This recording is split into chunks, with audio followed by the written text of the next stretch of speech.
What was the dream? I was 100% certain that I was going to be the head coach of the Detroit Red Wings. Do you miss the other trajectory, or do you feel like everything came together in the way that it was supposed to? I always miss the athletics side of my life, but I would never change it or do anything different. Yes, the physical side of what we're doing here is really tough, but the mental side is sometimes even tougher.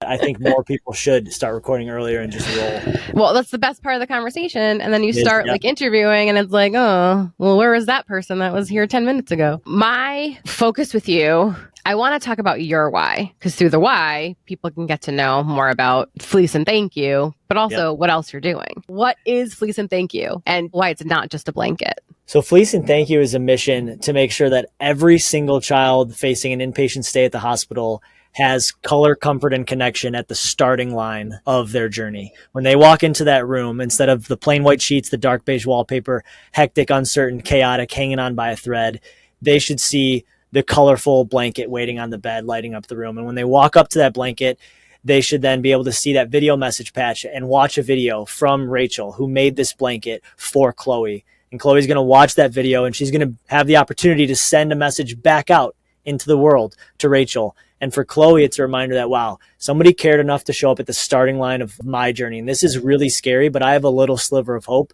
because of the way this started that things might be okay.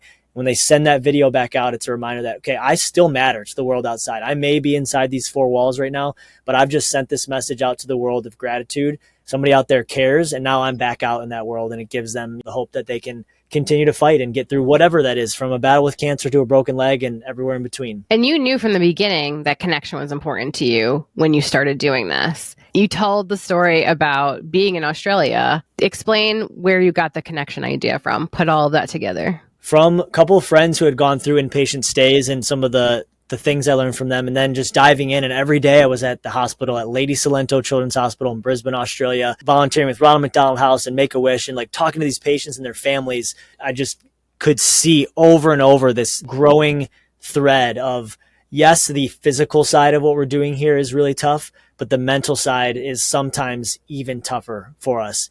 And it's the doubt and the worry. Are we doing the right thing? Is this the right medicine? Someone's coming in and out of the room telling you when you can eat, when you're going to get poked. There's so many things on the mental side that are really, really tough. For me, that mental side of what we do is such an important piece, and possibly larger than the comfort and the color is that concept that somebody cares. They're at their starting line. You get to see them, and you can actually send something back out into the world to them. Talk about the blanket is not just a blanket. There's so many things that a kid could get or a family could get in the hospital, and toys and things, but there's something universal about a blanket. And from the time you can remember as a kid, even to today, we all hopefully go home and you probably have your favorite blanket at home, and you like can put it around you, and you just know, and people are thinking of their favorite blanket. It's this interesting physical object that's universal. And for the family that gets it, hopefully they're able to say, hey, our kid has made it through the hospital journey. That blanket stays with them forever. Kids call it their best friend. They're taking it in and out of treatments. They keep it forever. For other families who aren't as lucky and maybe the patient doesn't make it, they hold on to that blanket forever. And we've had so many parents and families say, we hug this blanket every single night. It was in and out of the hospital with our son or daughter. Every night, it's the closest thing we feel to them because they wrapped it around their body, and now we get to do the same. And we had a parent say that we've cried over this, we've laughed over this. This blanket has become a vessel and has kept us connected to our son or daughter. And that's just really, really special. I love that they have something that their kid can hold on to, and that if something does, God forbid, happen, they've got something left. Who was Nich when he was a little kid? Who were you like pre-Fleece and Thank You? One thing I have always had, I think I was wired this way, I have always been aggressively curious. I have always been the kid in the room that hit their quota of questions and kept going and pushed the limit. Always. I was aggressively curious from the time that I can remember. Even in like school, I would have to truly say to teachers, like, have I hit my question quota today? Like, can I ask more questions? So that's a huge part of who was Nich as a kid, for sure. What did you want to be when you grew up? What was the dream? I was 100% certain that I was going to be the head coach of the Detroit Red Wings.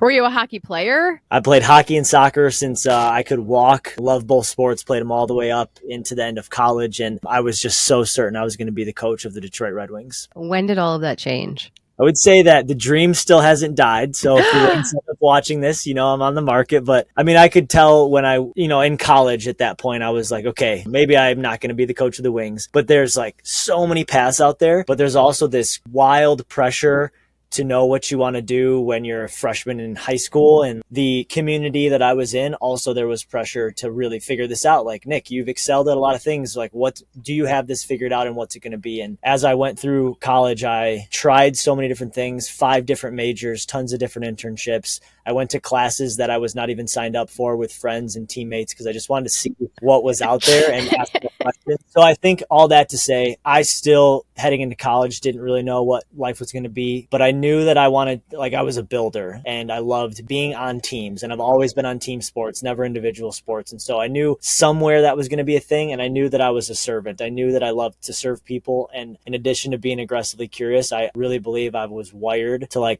really, really care a lot about what does Rachel want in this life? What's short-term or long-term, and can I do anything to help her get there, to take a step, to get all the way there, to move 1 mile closer? And that connecting piece ended up being a foundation for where I went after that. So were you always volunteering when you were younger? Was it something that you were doing all the time? Is it something that your parents instilled in you? Were you just that kid? From an early age, I really understood the fact that to whom much is given, much is required. And I saw really early on, I'm starting this race at a different spot than some people start at. And that is by no doing of my own. I felt a really strong responsibility to do as much as I could with where I started this race on this life. So I was just really aware of that. And I think my family was huge in making sure I knew how good I had it and have it, and how much I do have a responsibility to do the best I can with what I've been given. And so serving others and having an impact on the world was, focus from really early on. What brought you to Australia? Because you mentioned going to Australia. Was it for soccer? Was it for college? Was it to take time off? Were we just going to explore the world? Why Australia? When I was playing soccer at Oakland University, I never thought I could play soccer past college. But my senior season had some teammates that were internationals and ended up having a good year. And they said, hey, Nick, I think that you could play beyond college. And all these opportunities were starting to creep up that were just opportunities past college that were me fitting into someone else's expectations.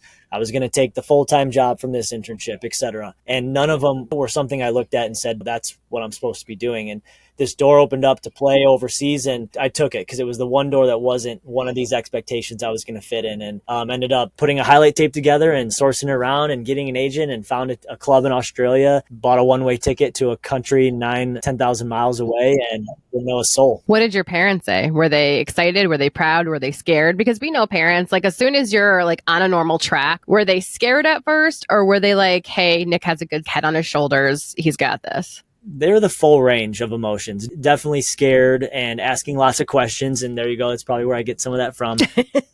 I've been very fortunate that they have put a lot of trust in me, that I've got a good plan and can figure some things out. And I think at the end of the day, they said, look, this is really scary, and I don't know if we'd do it, but you're going to make your choices and we're going to support you. And it was still lots of tears when I hugged him goodbye. How old were you at the time? I was finishing up my senior year at Oakland, 22 or 23, 22 or something like that. Sure. Yeah, and off I went. What got you started to volunteer? Because you volunteered while you were there as well. Did you have free time? I thought when you go to play, that is your whole day. You are playing soccer from morning to night. You don't have time to volunteer. Where did that come from? Yeah, it was not the case for me. So you'd have, some weightlifting in the morning and then training in the evening. But you had a big chunk of the day that you had to yourself, and the beach and the weather.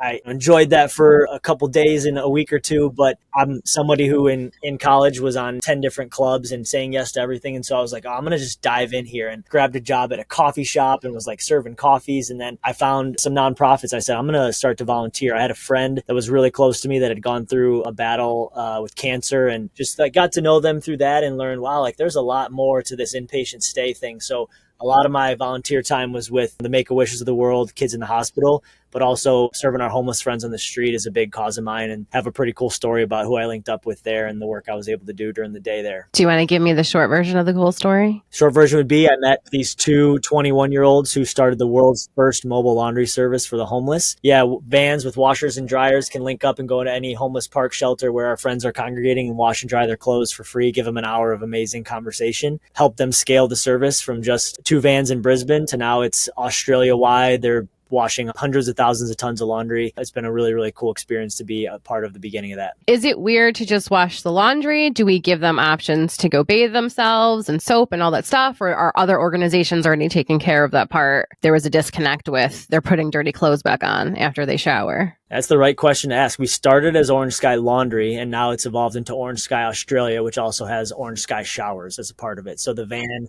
has washers and dryers and a shower right inside of it. Are you still involved with them in some way, or you just guide them and give them consulting? Friends and an advocate from the side is what miss them, and I'm always checking in, staying involved, and giving what I can from 10,000 miles away. They've really, really grown. It's been amazing. How do you disassociate from helping people? I think that's partially why I don't volunteer, because I feel like sometimes I'm the person that's like, no, I'll solve all of your problems. You can all come live with me.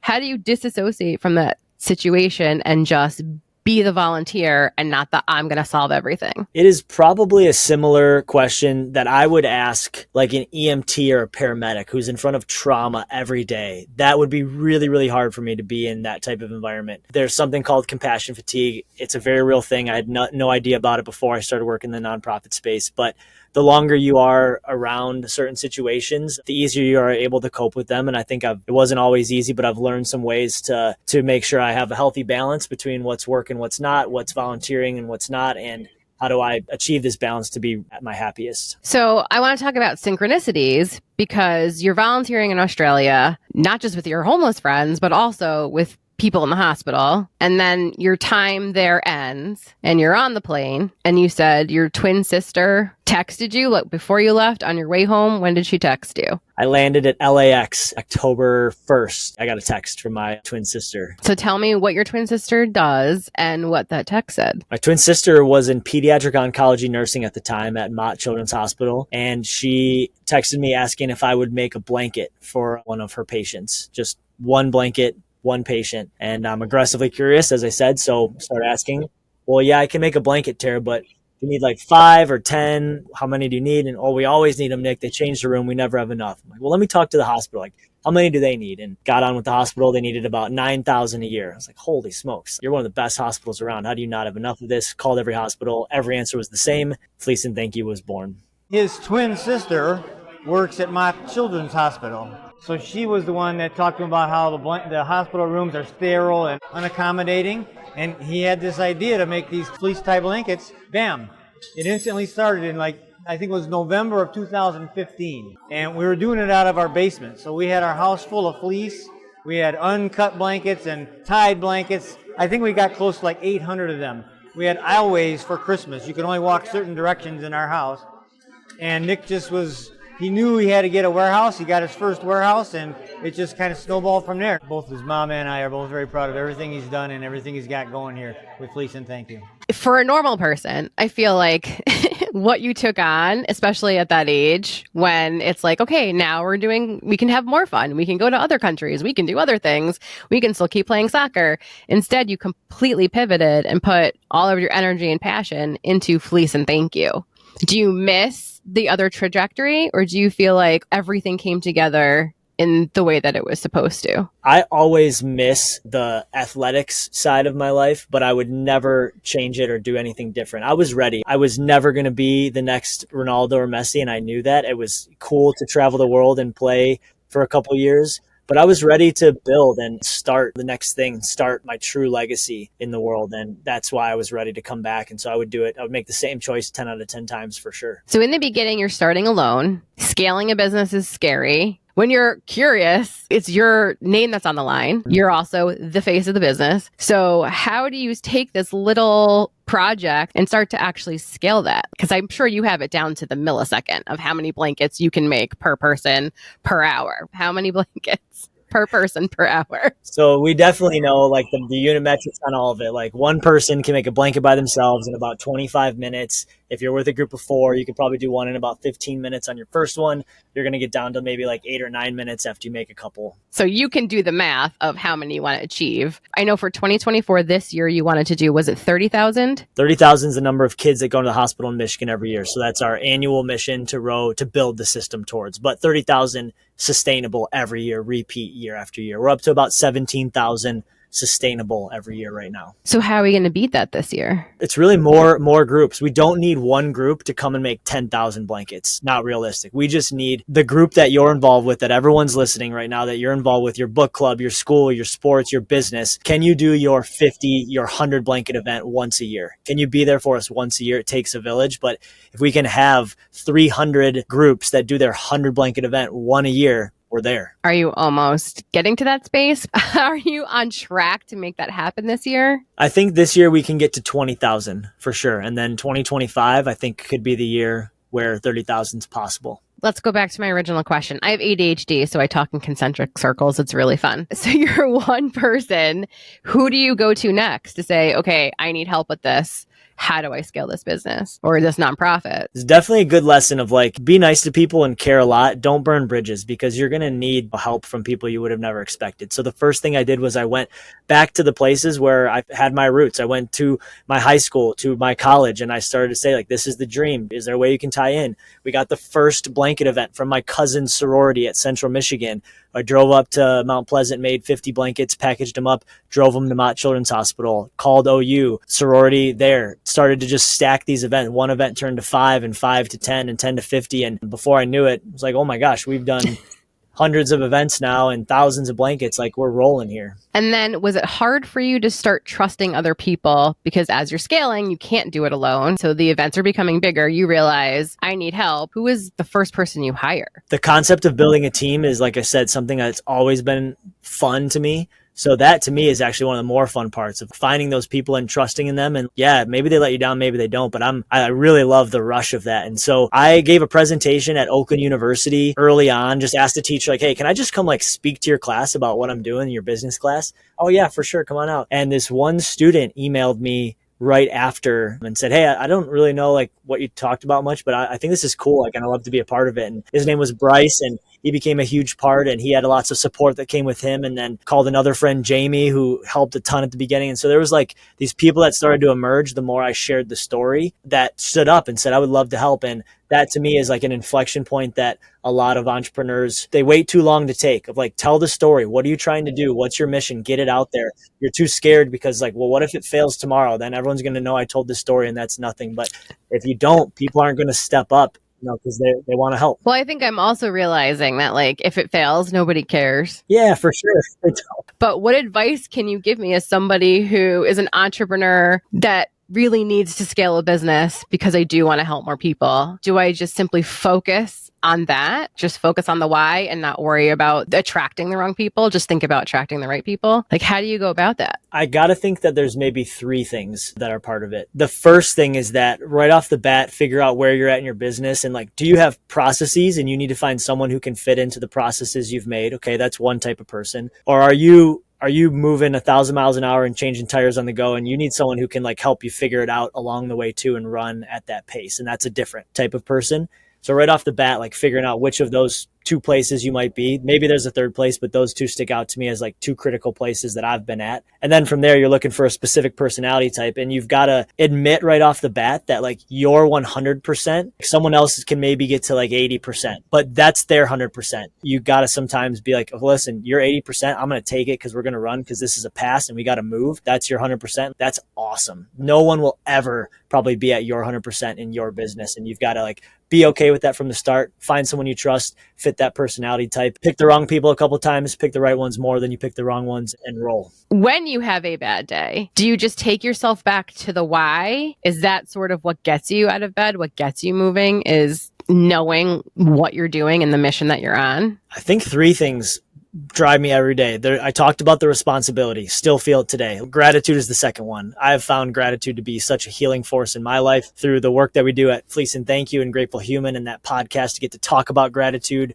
on a weekly basis is amazing. It's a force It's intentional. You got to work it like a muscle. But when you do, you can find gratitude in these moments of things, and they change your feelings and everything that's happening. And then also, I'm a realist as well. We have to take a step back and take a look. Like, you're born, you're raised, you work, you die. All you have in this life is like the people that you have a relationship with and the legacy that you've left.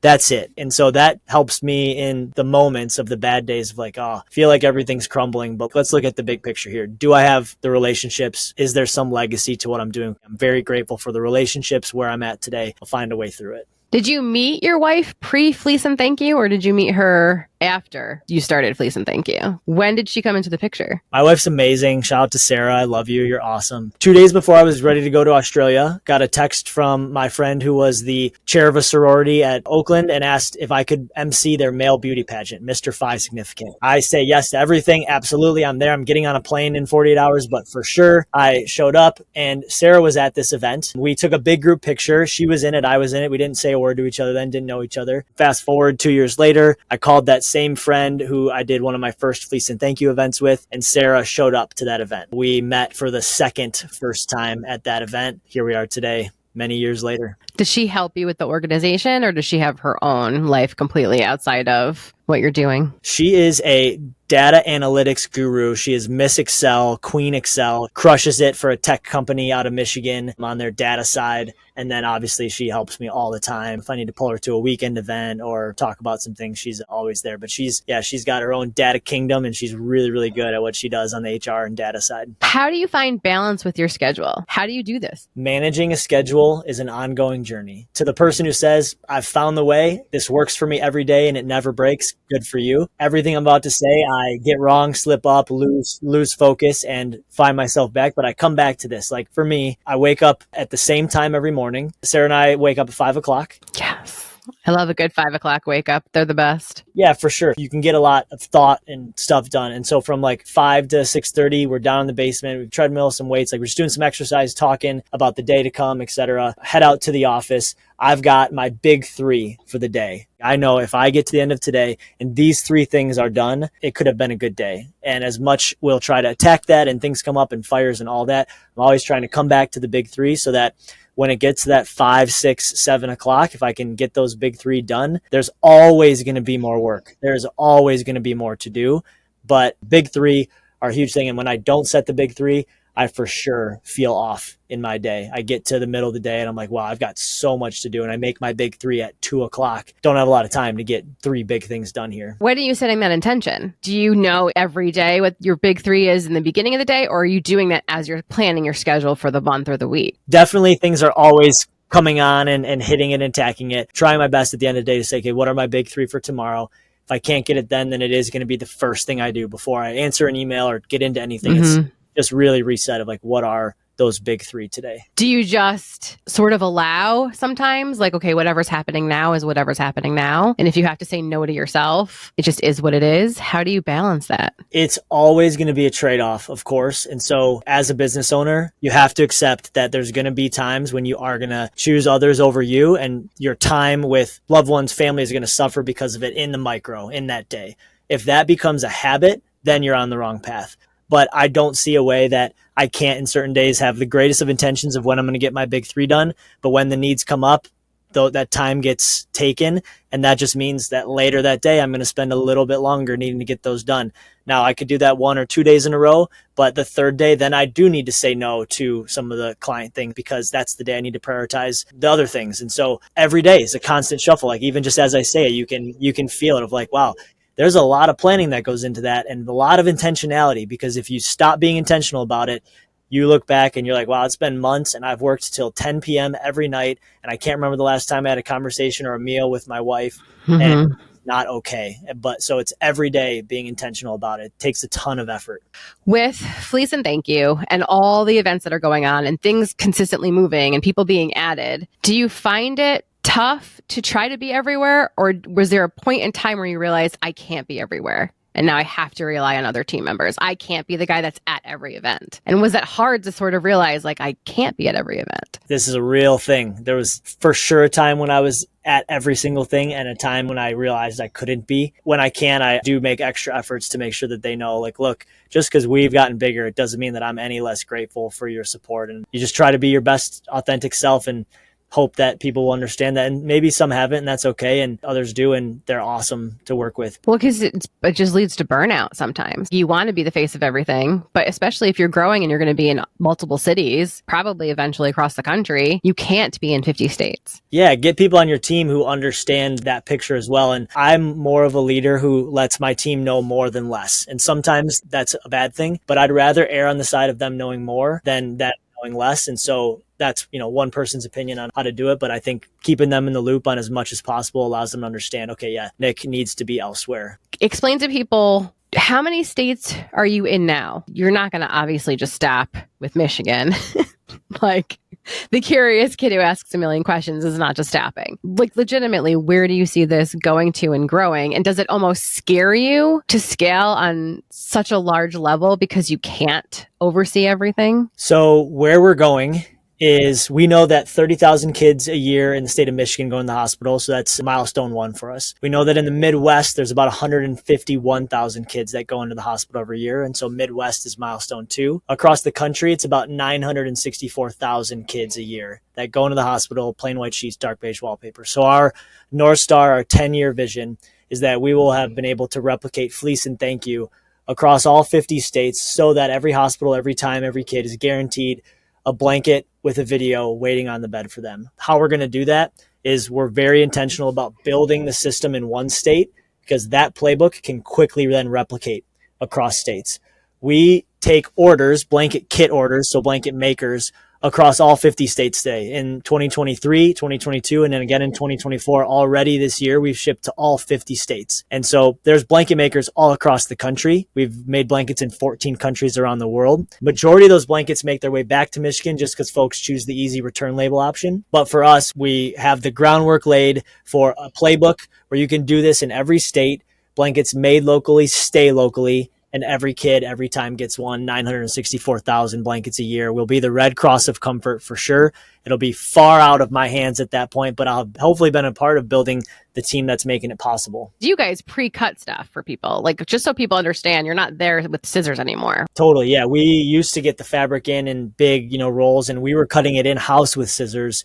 Now we found partners that can help cut that with machines. We have 2 options now. We have the regular blanket kit or the pre-cut kit. So if you're a group that doesn't want to do any cutting at all, great, we've got an option for you. Some groups still like to have the scissors, so we've got that option as well. So we've definitely sophisticated in that offering to make sure everyone can get what they want. And people don't need to feel like they have to join a huge event. They can literally just go on the website. What's the website? And select the blanket from home option. Anyone could get involved. fleecethankyou.org. There's a big order kits button in the top right. Thousands of people a year just order 1 and 2 blanket kits and get them shipped to their home, make them with the family and ship them right back. If it doesn't get shipped back, does it go towards your numbers? Or if they want to donate to their local hospital, that doesn't include your final number, or does it? If they're in Michigan, they're going to have to ship it back or get it back to us because now we're exclusively serving some of these hospitals. So they won't accept blankets that aren't laundered and dried by Fleece Thank You. But outside of Michigan, for sure, we don't mind. If you've got a local hospital and want to deliver there, you're absolutely welcome to do so. And we've even now ventured out into some groups that work with foster care youth or kids of deployed service members and things. So definitely we accommodate the blanket makers' desires. Did you even think about that impact of what happens after? I think I was probably